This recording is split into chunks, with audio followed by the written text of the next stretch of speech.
के मन में किसी भी प्रकार का कोई निर्णय लेने का अवसर मिलता है, ठीक है, चाहे इंद्रियों के द्वारा कोई विचार आया हो, चाहे भाव आया हो, चाहे कोई बात आई हो, तो उस बात को बुद्धि तक लाइए। पहले मन की गहराइयों में उसे पहुंचाने का प्रयास करिए। कई ऐसी बातें तो ऐसी भी होती हैं जो बुद्धि तक नहीं पहुंचती, ऊपर ऊपर ही चली जाती है। कई ऐसी बातें होती हैं जो आप सुनते तो हो परंतु गहराई में नहीं पहुंच पाती। मैं पढ़ा रहा हूँ, बहुत से लोग इसमें हैं जो सुन तो रहे हैं परंतु मन कहीं और है। इसमें से बहुत से लोग ऐसे होंगे जो यहाँ पे होंगे ही नहीं, जहाँ पे भी बैठे होंगे परंतु वहाँ पे भले बैठ करके ये लिंक से जुड़े हुए परंतु मन में कुछ और चल रहा है। तो फिर वहाँ पे आप ये देखने का प्रयास करो। आप लोग तो बहुत प्रयोग कर चुके हो, तो आप ये देखने का प्रयास करो कि क्या वहाँ पे जो मैं कार्य कर रहा हूँ तो वहाँ पे बुद्धि सही निर्णय लेकर के मेरा साथ दे रही है कि ये वो अभी फंसी हुई है, क्या वो भी उलझी हुई है। तो इसका मतलब आप अभी निर्णय नहीं कर पा रहे, बुद्धि का कोई उपयोग नहीं कर पा रहे। बुद्धि भी कहीं बह जा रही है तो ये समझ लेना कि आप अभी बुद्धि का प्रयोग किए ही नहीं।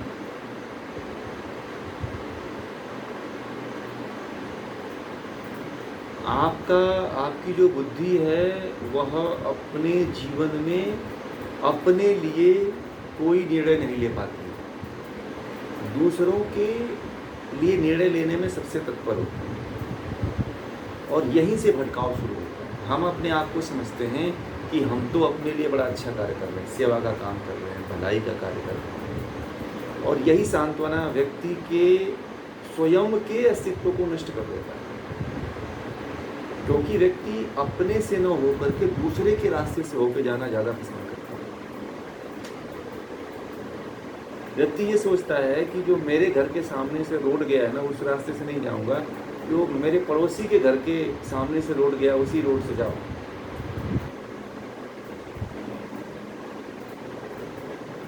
और यहीं से सारा खेल गड़बड़ हो जाता है। आप अपने बुद्धि का प्रयोग अपने लिए ना करके दूसरों के लिए करना चाहते हैं।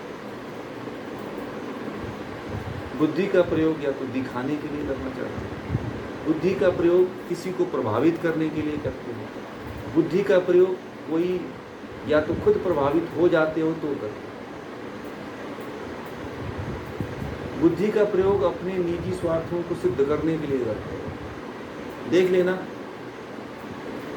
आप एक झूठ बोलते हो तो उसको छिपाने के लिए आपकी बुद्धि कितना आपको दिमाग दे देती है, कितने तरह की युक्ति दे देती है कि मैं यहाँ गया था, मैं वो काम था मुझे, ये तो 50 तरह का झूठ बोलना पड़ता है। एक झूठ को छुपाने के लिए कितने तरह का झूठ बोलना पड़ता है।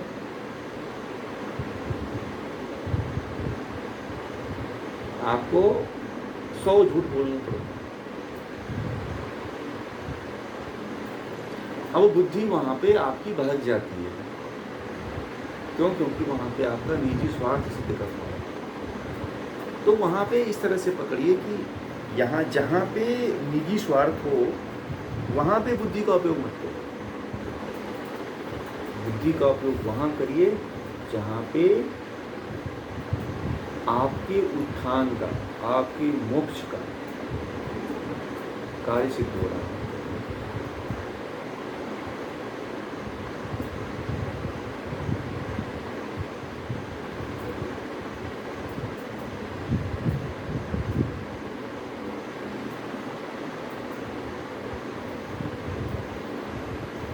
आप अपने जीवन को व्यर्थ के जंजालों में लेके जा रहे हो, व्यर्थ की चीज़ों में लेकर के जा रहे हो।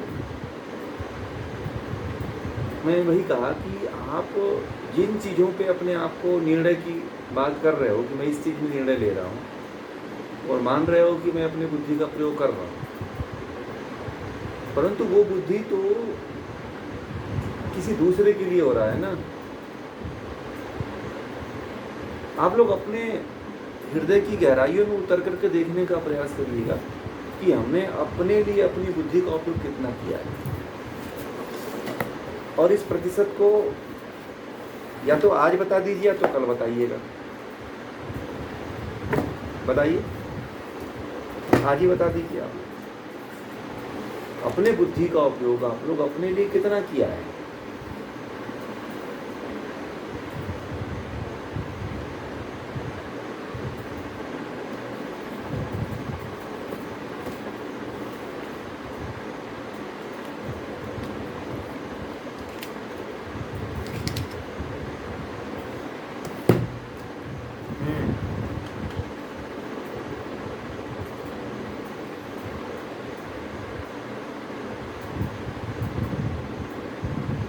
नहीं, वो तो बात एक,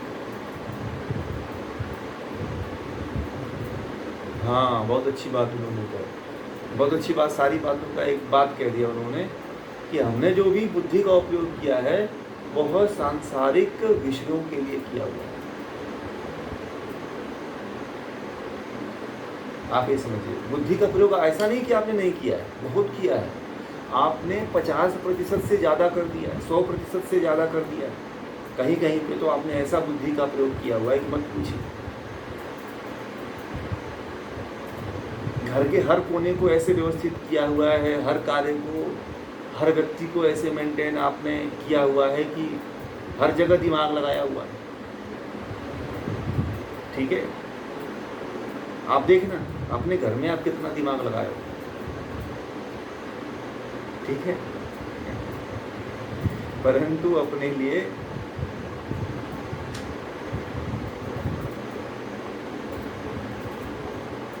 अभी तो आज इसका प्रयोग किए हुए हैं। अभी तो आपको आज पता चला है कि हमने अपने लिए ये बुद्धि का प्रयोग, आज आपको पता चला है कि हम अपने लिए करते हैं कि नहीं करते। तो इससे पहले तो पता भी नहीं था कि पता नहीं हम बुद्धि का प्रयोग करते हैं कि नहीं।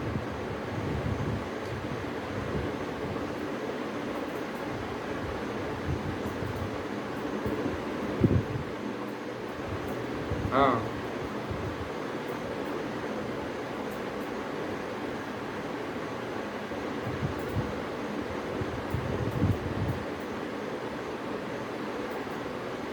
देखिए मैंने एक उदाहरण दिया था, ठीक है, योग महोत्सव में, ठीक है, याद है?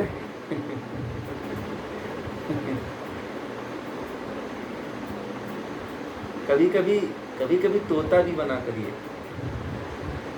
ठीक है, अपने आप को हेडलाइंस बना के रखेंगे तो फिर तो फ्रंट पे ही रहेंगे। कभी बैक साइड में रखिए ना, कोई नहीं पूछता है फिर। समझ में आ गया? फ्रंट में मत रखिए ना। हेडलाइंस बनने की कोशिश करेंगे तो बार बार आपको पत्रकार हेडलाइंस क्या न्यूज बनाएगा। इसलिए अपने आप को कभी कभी बैक साइड में भी रखा करिए, फिर आप बुद्धि का उपयोग करिए।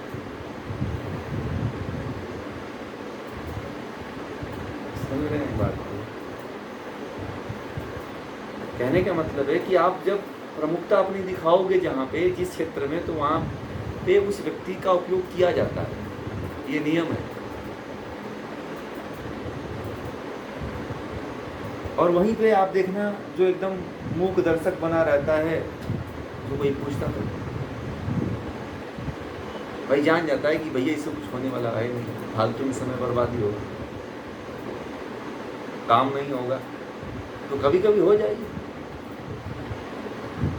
मैं नहीं कह रहा हूँ कि परिवार छोड़ दीजिए, परिवार के कार्यों को छोड़ दीजिए, परंतु कभी कभी ऐसे कर। आपने जो कल मूवी भेजा था उसमें क्या उस बुड्ढे ने, उस व्यक्ति ने क्या किया हुआ है? मूग ही तो बन गया है। जिन्होंने भी देखा है उसमें क्या किया है उसने? उस व्यक्ति ने क्या किया है, मोह ही तो बन गया है भाई। जो मैं बता रहा हूँ वही तो बात उसने किया है। और ये बात तो मैं करीब आप लोगों से 6-7 महीने से 8 महीने से कह रहा हूँ, ठीक है। सीमा जी ने देखिए, हाँ जी, हाँ बोले।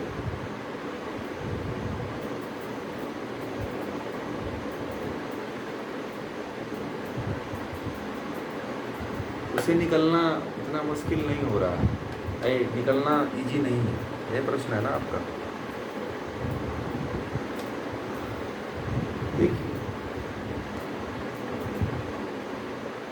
देखिए इस पे मेहनत करना पड़ेगा। महर्षि पतंजलि ने कहा है कि अभ्यास और वैराग्य, इसके लिए आपको ना बार बार अभ्यास करना पड़ेगा, बार बार वैराग्य लाना पड़ेगा, बार बार विवेक का प्रयोग करना पड़ेगा आपको, ठीक है। ये कार्य एक दिन का नहीं है, ये कार्य हजारों दिन का है। ये नहीं कि आज आपको पढ़ा रहे हैं तो आज बस इसका प्रयोग करिएगा। ये एक दिन का प्रयोग नहीं, ये हजारों दिन का प्रयोग है। जब तक आपका जीवन रहेगा तब तक का है। और एक दिन ऐसा समय आएगा कि इसका संस्कार यदि बन गया तो मान लो इस जन्म में आपका नहीं पूरा होता है तो अगले जन्म में तो 100% पूरा हो जाएगा। इसमें कोई नहीं रोकेगा फिर आप, ठीक है। फिर आपको कोई रोकेगा ही नहीं, फिर आप आगे बढ़ जाओगे। और योग करना बड़ी कठिनता हो सकती है, परंतु उसमें सरलता भी है, उसमें आप पहुंच भी सकते हो, उसमें आगे भी बढ़ सकते हो।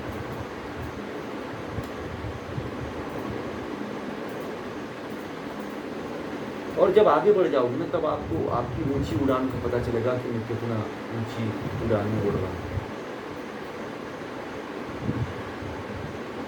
ठीक है। तभी आपको एहसास होगा।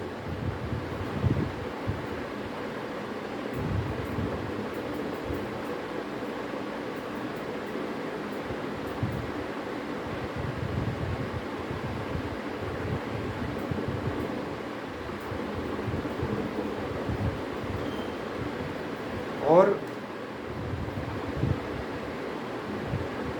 ये आप ये मत समझ लेना कि इसी जन्म में आपकी मुक्ति हो जाएगी।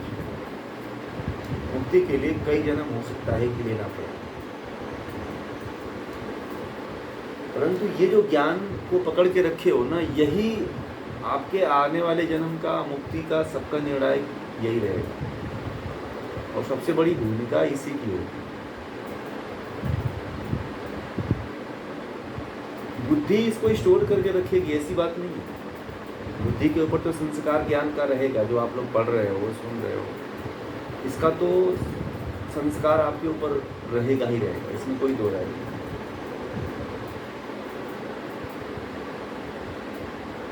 ठीक है,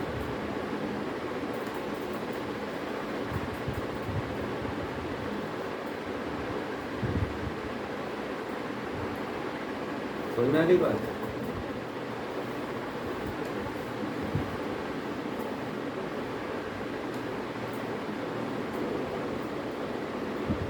और बोलिए।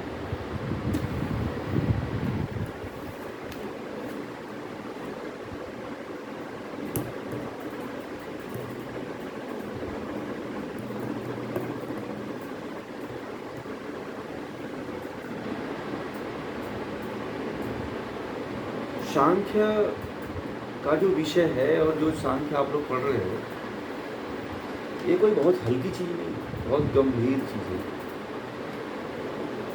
ठीक है।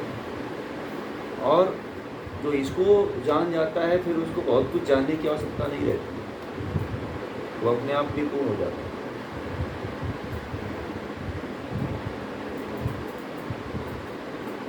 और पूर्णता की तरफ आपको ये अपने आप लेके चला जाता है, क्योंकि उस तरह का आपका ज्ञान होता है, उस तरह का संस्कार बनते चला जाता है। अज्ञानता में तो वही भटकता है जिसको ये ज्ञान है, और यहीं से व्यक्ति फिर आध्यात्म की तरफ अग्रसर होता है। यहीं से व्यक्ति फिर जो है ज्ञान के तरफ अग्रसर होता है। यहीं से व्यक्ति फिर जो है अपने प्रस्थान के तरफ अग्रसर होता है। मतलब एक व्यक्ति का पूरा जो है रास्ता खुल जाता है। ठीक है, इसीलिए सांख्य और योग पढ़ना बहुत जरूरी है। अपने जीते जी आप लोगों ने इन शास्त्रों का अध्ययन कर लिया है, ये समझ लेना कि आपने सारे तीर्थ और सारे पुण्य कार्य कर लिए।